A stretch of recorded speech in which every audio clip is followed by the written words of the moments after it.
자, 좀 아까 말씀드린 것이 이제 2005년까지의 상황이고요. 2006년 이후 최근까지의 상황을 이 두 번째 그래프가 보여드리고 있는데요.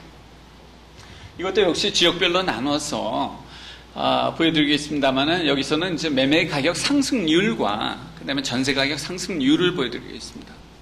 앞에 그림을 보면은 이게 과연 그렇게 걱정할 문제인지 아닌지에 대해서는 의문이 가요. 왜냐하면은 강북에 사는 사람 입장이라면은 강남 집값이 오르는 게 좀 배는 아플 수 있어요. 그래도 내가 당장 돈이 없어서 집에서 쫓겨나는 일은 없는 상황이거든요. 근데 2006년 이후가 되면은 이제 그 상황이 변하기 시작합니다. 강북의 집값이 오르기 시작하는 거죠. 여기 지금 분홍색이 강북인데요. 강북의 집값이 강남의 집값보다 훨씬 더 높이 오르는 추세가 있고요. 또 매매 가격만 오를 뿐만 아니라 전세 가격도 계속 오르는 것이죠. 이 상황은 언제랑 비슷한가 하면 1987년, 88년 이때 상황하고 비슷합니다. 여러분들 기억하실지 모르겠습니다만은 그 올림픽이 있는 전후를 해서 집값이 너무너무 올라서 가난한 사람들이 뭐 전셋집에서 엄동설 안에 쫓겨나고 무슨 이런 반면에 부자들은 집을 가지고 있는 사람들은 또 한없이 돈을 불려가고 있고 이런 상황이 어떤 우리나라 경제 체제 자체에 대한 회의를 가져오고요. 그래서 정부에서 3조 토지 공개념 제도나 수도권 신도시 건설이나 이런 정책을 시작했던 때가 이제 기억이 나는데요. 이때가 비슷한 일이 또 벌어지는 거죠. 2006년, 7년에 강남뿐만 아니라 강북도 집값이 오르고 매매 가격뿐만 아니라 전세 가격도 오르고. 그러니까 여러분들 기억하시겠습니다만은 노무현 정부에서 이때 상황을 굉장히 심각하게 생각을 해가지고 거의 두 달에 한 번씩 아주 여러 가지 대책들을 쏟아내는 시기가 이제 이때입니다. 그런데 어떻게 보면 다행히도 세계적인 금융위기가 닥칩니다. 이게 2008년 추석부터 그런데요. 그러니까 이제 가격들이 다 떨어지죠. 전세 가격도 떨어지고 매매 가격도 떨어지고 하는데 이때도 역시 주택가격 하락이 얼마나 지속될까에 대한 의문이 또 제기가 됩니다. 그래서 또 비관적인 사람들은 이제 주택가격 상승은 끝났다라고 얘기를 하는 거죠. 주택의 대폭락기가 시작됐다라고 얘기를 하고 그렇지만은 놀랍게도 거의 6개월 만에 주택시장이 회복을 합니다. 6개월 만에 회복을 해서 다시 원래 상태로 되돌아가는가 싶는데 그 2011년, 2012년에는 좀 특이한 현상들이 보이는 거죠. 어떤 거냐? 이때까지는 잠잠하게 있던 지방의 주택 가격이 오르기 시작하고요. 매매 가격은 거의 오르지 않는 것처럼 보입니다만 전세 가격은 또 한없이 상승하는 이런 그 이전 한 10년 동안에 없었던 현상들이 보이는 거죠. 그래서 1995년부터 시작해서 한 15년 최근까지 주택시장의 상황을 간략하게 정리를 해드렸습니다만은 아주 장기간을 놓고 볼 때 주택시장에 어떤 일이 있는 거냐를 여기서 아주 간략하게만 말씀드리겠습니다. 한 10년의 기간을 놓고 보면 주택가격이 좀 많이 오른 것 같아요. 전국적인 주택가격 평균이 연평균 5% 정도 올랐고요. 서울 강남의 아파트만 보면 연평균 9% 정도 올랐어요. 이것은 소비자 물가지수 상승률에 비해서는 엄청나게 높은 상승률이죠. 근데 이런 숫자를 신뢰할 수 없는 이유는 이 2001년이라는 기점이 IMF 경제 위기가 닥쳐가지고 우리나라 주택시장이 가장 침체에 빠져 있을 때입니다.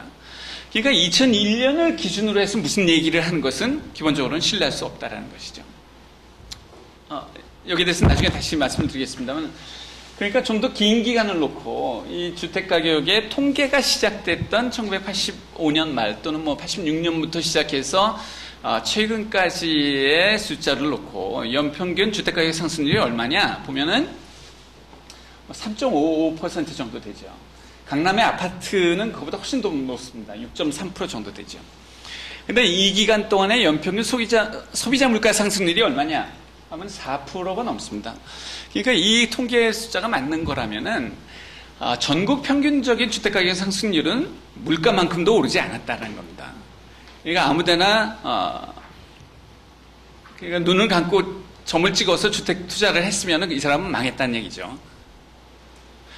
그나마 좀 가려서 서울의 아파트에 투자했으면 좀 나았을 텐데, 이 아파트, 서울의 강남 지역 아파트 가격 상승률이라 하더라도 도시 근로자의 가계소득에 비하면은 그 상승률이 높지 않아요. 그러니까 집값이라고 하는 것이 소득보다 그렇게 많이 오르지 않았다라는 겁니다.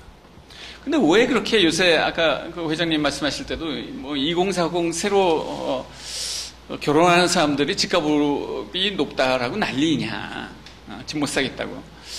여기에는 좀 기대 수준이 다른 측면도 있을 것 같아요. 20년 전 같으면은 많은 사람들이 반지하에 뭐 전세 드는 것도 감시덕지라고 생각을 했던 데 비해서 요새는 지상에 있는 그래도 좀 괜찮은 서울에 있는 아파트가 아니면은 신혼생활을 시작할 수 없다라고 보는 이런 차이가 좀 있는 것이 아닌가 싶은 생각도 듭니다.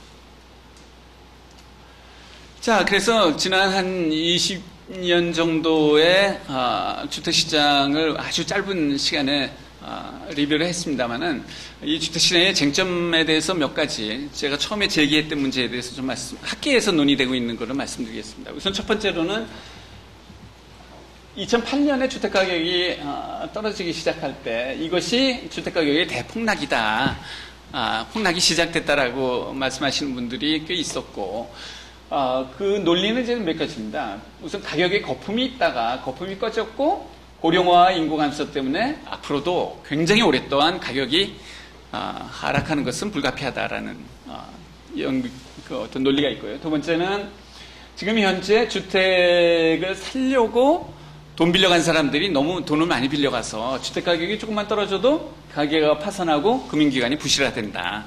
그러니까 경제 전체도 큰 어려움을 겪을 수밖에 없다라는 것이 두 번째는. 세 번째는 건설 측면에 있어서 미분양이 나오고 하니까 집 지으려고 돈 빌렸던 건설회사들이 망하게 되고 거기에 따라서 은행들도 망한다. 뭐 이런 것이 이제 논리가 아닌가 싶습니다. 우선 첫 번째 가격 거품에 대해서 얘기를 하자면요. 경제학자들이 쓰는 가격 거품이라는 개념은 어떤 자산이 가지고 있는 시장에 그 자산에 고유한 어떤 가치가 있는데 그 가치를 초과해서 가격이 한없이 오를 때 이것을 이제 가격 거품이라고 부릅니다.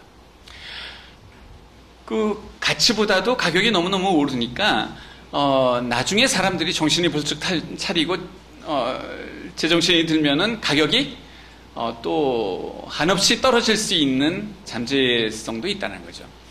근데